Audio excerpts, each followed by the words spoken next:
Halo, kembali ketemu dengan saya Bung Ropan. Ya, semoga Anda semua dalam keadaan sehat, ya, tetap jaga kesehatan, ya, semua. Dan kita akan berbicara kali ini. Konten yang saya akan bikin, ya, topik yang saya angkat adalah seorang striker muda yang banyak diincar oleh klub-klub besar. Nah, siapa dia? Pemain ini adalah pemain dari Norwegia dan saat ini bermain untuk Borussia Dortmund. Namanya adalah Erling Braut Haaland, ya. Masih muda, ya, muda belia, bahkan 21 tahun. Ini pemain kelahiran 20 Juli tahun 2000. Jadi dia baru habis ulang tahun, ya. 2 bulan yang lalu pada tanggal 21, genap 21 tahun, dan dia konon diincar oleh banyak klub. Klub-klub besar semua sudah coba mengincar dia, ya, termasuk Madrid, termasuk MU, ya, City bisa mengambilnya. Sebelumnya juga ada Chelsea, sebelum Chelsea bisa mendapatkan Romelu Lukaku, ya. Tapi sekarang dia masih tetap stay di Dortmund, klub yang menaungi, ya, seorang Haaland ini, ya. Nah, kemana tentunya pertanyaannya, kemana pemain ini akan berlabuh, ya? Karena pada musim ini sudah tutup, jendela transfer itu sudah tutup, ya, bursa transfernya sudah tutup, ya. Mungkin musim depan, ya. Kalau musim depan saya yakin bahwa dengan harga dia yang tinggi, ya, bukan tidak mungkin dia dilepas dengan 100 juta euro untuk diambil oleh klub-klub lain keluar dari Dortmund, karena ini striker yang saya pikir oke punya, karena dia masih muda, sangat cepat, duel udara bagus, punya tembakan yang keras dari kedua kakinya, kiri dan kanan, ya, pengambilan posisi yang baik, membuka ruang yang bagus sekali, ya. Itu seorang Erling Haaland, itu yang membuat bahwa banyak pelatih-pelatih ingin pemain seperti dia ini. Pep Guardiola dari Manchester City juga sangat berkeinginan, ya. Bahkan bukan tidak mungkin Liverpool juga menginginkan pemain seperti ini. Tuchel tadinya menginginkan pemain seperti ini. Don Carlo Ancelotti dari Madrid juga menginginkan pemain ini. Dan bisa saja PSG bisa mendapatkan Haaland ketika Mbappe pergi pada musim depan, karena Mbappe kemarin gagal dalam transfer terakhir, diambil oleh Real Madrid, dan ketika pada musim depan dia pergi, bukan tidak mungkin Haaland bisa datang ke Paris bersama dengan PSG. Dia bergabung di sana karena di sana ada Lionel Messi juga, ya. Karena Ronaldo sudah datang dari Juventus ke MU, ke Manchester United, jadi PSG tidak akan dapatkan pemain ini, ya. Namun, ya, saya melihat posisi dari Haaland ini bisa saja datang berlabuh ke Theatre of Dreams. Theatre of Dreams itu adalah stadion Old Trafford, menjadi milik kebanggaan dari semua pendukung Manchester United, the Red Devils, ya. Dia bisa berada di sana, di Theatre of Dreams, untuk bergabung bersama-sama dengan CR7 atau Cristiano Ronaldo yang sudah datang lebih dulu pada musim ini untuk meramaikan kompetisi di IPL. Ya, kalau Haaland ada di sana, karena saya pikir ayahnya juga pernah ada di MU dan juga ada di Leeds, makanya Haaland ini adalah pria atau pemain yang bukan lahir di Oslo, di Norwegia, ya. Dia lahir itu justru di Leeds, ya, saat itu. Jadi ini anak kelahiran Leeds. Jadi wajar kalau dia bisa bermain di IPL dan dia bisa mengikuti jejak ayahnya dan untuk datang ke MU. Klub-klub yang berbaris, ya, ngantri untuk bisa mendapatkan Haaland itu banyak sudah katakan tadi. Namun siapa yang paling terdepan? Siapa yang mungkin akan mendapatkan jatah paling enak ini untuk bisa Haaland tanda tangan, ya? Kalau saya melihat bahwa MU adalah klub yang bukan tidak mungkin, peluangnya besar, ya. Peluangnya besar. Memang uang adalah segala-galanya, bisa dikalahkan juga oleh City, bahkan oleh Madrid, ya, juga oleh PSG, ya. Tetapi kedekatan hubungan emosional ini yang dibangun, ya, oleh MU, dan bukan tidak mungkin, ya, saya katakan lagi, Haaland ini berlabuh di MU. Nah, kenapa saya bisa mengatakan demikian, bahwa Haaland ini bisa ke MU, bisa bergabung dengan Setan Merah ini?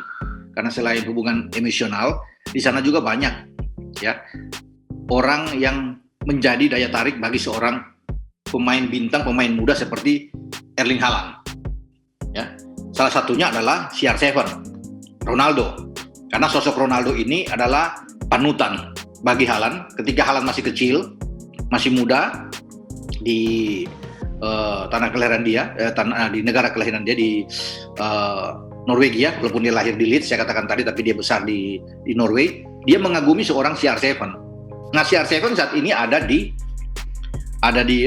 MU, dan itulah ya bintang idola dia yang masih kecil dan sekarang dia sudah jadi pemain. Kemudian dia ingin masih bersama-sama di saat CR7 ini berusia 36 tahun dan dia ikut bermain bersama dengan ini, suatu kegembiraan, suatu kebanggaan bagi seorang pemain, ya, bagi Haaland. Jadi itu yang bisa dia ambil. Pelatih MU saat ini, Ole Gunnar Solskjaer, itu adalah orang Norwegia. Jadi jelas bahwa ini hubungannya sangat kuat. Dan bahkan pada 2016-2017, ketika Haaland itu ada di klub Molde, ya dia masih muda, ya pada usia 18 tahun mungkin, itu yang melatih dia adalah Ole Gunnar Solskjaer sebelum Solskjaer datang ke MU. Jadi hubungan-hubungan inilah yang bisa didapatkan oleh MU untuk bisa mendatangkan seorang Haaland. Ya. Ini inceran yang sangat bagus karena mereka memang butuh pemain nomor punggung 9 atau nomor 9. Ya, sekarang tinggal ada Cavani di sana. Ya, ada berbagai macam opsi dilakukan oleh kadang mendorong Rashford ke sana atau Martial yang ikut ke depan, bahkan akhir-akhir ini adalah anak muda seperti Greenwood yang bermain ke depan, tetapi mereka bukan pemain asli nomor 9 kecuali Cavani mungkin ya. Nah, kedatangan Ronaldo juga mungkin akan dicoba untuk bermain dalam posisi seperti itu, striker. Namun kalau Haaland datang pada musim depan, ya, ini yang membuat bahwa betul-betul posisi di depan ini adalah asli orang yang punya nomor 9. Ya, karena di Dortmund dia pakai 9 dan bermain sangat bagus. Ya, bagaimana di Dortmund dia datang pada 2019, Dortmund itu hanya mengambil dia dengan 20 juta euro ketika anak ini berada di RB Salzburg di Liga Austria. Nah, itu jeli bagi Dortmund ya, membeli pemain ini yang masih 20, kemudian dia akan berkembang dan dilirik oleh pemain-pemain oleh klub-klub besar, sehingga harganya bisa 2 kali, 3 kali lipat, bahkan 4 kali lipat ya dari harga yang cuma 20 yang dia ambil dari Salzburg. Nah, klausul pelepasan dari Haaland ini itu 68 juta euro ya, klausul pelepasan dia, dan itu akan berlaku pada akhir musim ini 2021-2022 itu akan berlaku, mulai diberlakukan bahwa dia dilepas dengan angka demikian 68 ya, bukan tidak mungkin akan berkembang naik ya, di atas 70, bisa saja, bahkan saya bilang bisa 100 ya.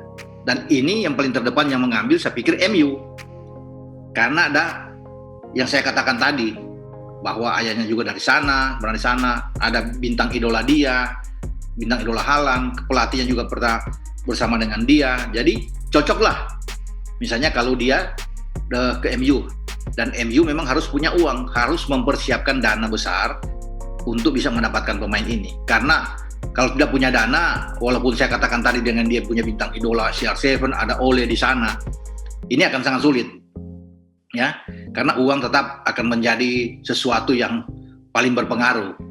Kalau sampai lawan-lawan MU itu bisa hajar dengan uang yang gede, saya katakan dengan 100 bahkan lebih, ini bisa goyah, dan semua kan ada di Dortmund, dan Dortmund bisa melepaskan itu, bisa melakukan itu, dan dia pergi ke luar dari jangkauan MU.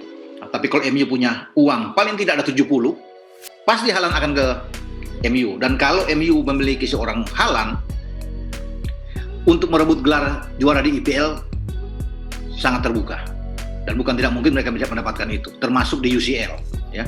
Karena sekarang walaupun mereka punya Ronaldo, sebelumnya juga mereka sudah membeli beberapa pemain termasuk Jadon Sancho dan Varane, masih banyak yang meragukan bahwa apakah MU bisa menjadi juara, karena persaingan tuh sangat sengit ya. Ada City, ada Liverpool, ada Chelsea, itu menjadi lawan paling kuat bagi MU untuk musim ini. Kejutan-kejutan juga bisa datang dari tim seperti Tottenham Hotspur, ada Leicester sana yang bisa mengejutkan, ada Everton, ada West Ham yang bisa mengejutkan. Jadi memang ini seru karena MU tidak memiliki, bukan saja tidak memiliki pemain nomor 9 yang kuat, walaupun di sana ada Evani, tapi mereka DM mereka harus bisa memikirkan juga. Ya, mereka harus membeli gelandang-gelandang bertahan yang sangat bagus. Ya, tidak akan cukup dengan seorang Fred katakanlah, ya, yang performanya naik turun, atau dengan anak muda seperti Scott McTominay. Mereka harus butuh pemain gelandang bertahan yang oke punya, yang kuat, ya, untuk bisa berada dalam tim. Di belakang sudah oke dengan kehadiran Varane. Dan salah satu juga yang mendukung mungkin Haaland bisa datang ke MU adalah rekan dia yang pernah di Dortmund, yaitu Jadon Sancho, pemain tim nasional Inggris yang pada musim ini datang, ya. Dia pernah bersama dengan Haaland. Jadi sudah saling mengetahui antara permainan, ya, chemistry yang ada di antara Haaland dan juga Sancho, dan itu yang membuat Haaland juga tertarik karena di sana ada Sancho. Tapi sekali lagi kalau uang tidak mencukupi, ini juga sangat menjadi tanda tanya, sangat berat, ya. Tetapi kalau uang cukup, tidak ada klub lain yang bisa menghalangi itu, bisa menutup jalan bagi seorang Erling Haaland untuk datang ke MU. Di tim nasional kemarin kita bisa melihat di kualifikasi untuk zona Eropa yang menuju ke Qatar 2022, ini pemain bagus dan dia mencetak salah satu gol ketika menghadapi Belanda kemarin saat mereka menahan Belanda dengan 1-1. Belanda hampir kalah, tertinggal gol dari Erling Haaland, dan Haaland yang membuat gol pertama sebelum David Klaassen bisa menyamakan kedudukan untuk memasak 1-1, dan Belanda gagal membawa pulang 3 poin dari Stadion Ullevan di Oslo, ya, dalam kualifikasi kemarin. Satu hal yang merugikan tentunya, dan ini pukulan pertama bagi seorang pelatih seperti Louis van Gaal, ya, yang datang ke sana kemudian tidak mendapatkan hasil apa-apa karena mestinya dalam hitung-hitungan mereka bisa mengalahkan Norwegia. Tapi karena di sana Norwegia juga diperkuat oleh anak muda ini yang saya bahas dalam konten saya kali ini, Haaland, dan Haaland bisa membuktikan itu, kecepatan dia yang luar biasa. Ini yang membuat Virgil van Dijk, sang kapten kesebelasan Belanda itu sampai pusing untuk bisa mengatasi dia. Karena Van Dijk mengatakan ini pemain yang sangat cepat, harus fokus, konsentrasi penuh untuk bisa menghadang seorang Haaland, ya. Pergerakan dia yang sangat kuat, ya. Sehingga bukan cuma Van Dijk yang kesulitan, tapi Stefan de Vrij juga itu mengalami kesulitan, ya. Timber di kanan juga, Daley Blind ada di kiri, 4 pemain belakang tim oranye Belanda ini itu sangat sulit, porak-porandakan dibuat kalau Haaland sudah memegang bola, ya, bola datang ke kaki Haaland, ini sangat sulit karena itu kecepatan dia, ya. Kalau pemain yang lambat, kita bisa melihat dengan gol pertama bagaimana terlat tutup oleh Virgil van Dijk dan Haaland bisa membuat gol dengan kaki kiri, padahal di sana ada 2-3 pemain Belanda dan dia hanya seorang diri, tapi dia masih bisa membuat gol. Jadi ini kalau pemain seperti Van Dijk sudah mengakui, ya, sudah menilai bahwa Haaland ini pemain yang bagus, pemain yang hebat, ya, berarti wajar kalau Haaland ini dilirik oleh klub-klub besar. Walaupun dia masih muda, tapi potensinya dia itu sangat kuat, dan dia bisa berkembang dari tahun ke tahun, dari musim ke musim. Dengan usia 21 tahun seperti ini, dia bisa masih bermain 10 musim ke depan. Jadi beruntunglah bagi klub bisa mendapatkan dia, ya. Jadi ini menjadi salah satu modal kuat bagi tim Norwegia, ya, ketika mendapatkan pemain seperti Haaland. Walaupun persaingan mereka di grup agak berat, ya, karena di sana ada Belanda, ada Turki yang sangat bagus, Montenegro yang ada di atas. Poinnya mereka sama seperti Belanda, 7, ya. Tertinggal 1 dari Turki yang memimpin klasemen. Tapi Norwegia harus kerja keras karena mereka harus bertandang juga, ya, ke Belanda, dan ini akan menjadi pekerjaan berat buat mereka karena Turki juga tim yang oke, ya. Tapi segala sesuatu tidak tertutup, kejutan bisa ada, ya, dan Norwegia tetap berada dalam sebuah persaingan di grup untuk bisa lolos karena akan diambil 2 dalam setiap grup. Jadi itu yang saya bisa katakan dengan seorang Haaland. Dan kembali ke Dortmund tentunya beruntung bisa mendapatkan pemain dari Salzburg dengan harga murah sekali lagi, dan mereka akan menjual dengan harga yang sangat tinggi. Ya, musim ini dia sudah musim ketiga dia bersama dengan Dortmund, dan dalam 3 musim dalam 46 pertandingan dia bahkan sudah mencetak 43 gol. Ini luar biasa. Dan dalam keseluruhan di semua kompetisi yang dia mainkan bersama dengan Dortmund itu ada 64 pertandingan dia mencetak 63 gol. Coba, 64 laga, 63 gol di semua kompetisi. Jadi memang ini anak tajam sekali ya. Luar biasa ya bagaimana cara dia mencetak gol. Ya, ketika dia datang pertama kali pada 2019 bersama dengan Dortmund, saya masih mengingat penampilan dia melawan Augsburg saat itu di 18 Agustus kalau nggak salah ya. Ya, bagaimana 18 September bagaimana mereka bisa dia penampilan pertama dia, debut pertama dia mencetak 3 gol langsung ya.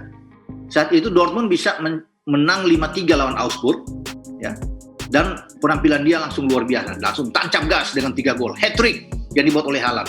Nah, dia menjadi pemain kedua di Dortmund setelah Aubameyang ya, yang membuat debut juga bersama dengan Dortmund di debut pertama Auba itu membuat 3 gol. Jadi memang luar biasa itu dalam sejarah itu hanya 2 pemain itu yang membuat debut pertama langsung mencetak 3 gol. Nah, sekarang Aubameyang ada di Arsenal kan, gitu. Dan Haaland ini tetap musim ini masih akan ada di Dortmund karena tidak ada klub yang sanggup membayar dia di atas 100 ya untuk pada musim ini sehingga dia masih bertahan. Namun nilai jualnya tetap akan tinggi di bursa transfer di Eropa sampai pada musim depan. Dan saya masih mengunggulkan ya di barisan terdepan adalah MU yang bisa mendapatkan ini. Kalau cuma klausul pelepasan dia 68 juta euro itu enteng. Ya. Itu enteng bagi MU. Ya, kalau pada musim depan, jadi mereka cukup konsentrasi menentangkan Haaland dan 1 DM ya. Udah aman buat MU untuk bisa meraih gelar demi gelar ya.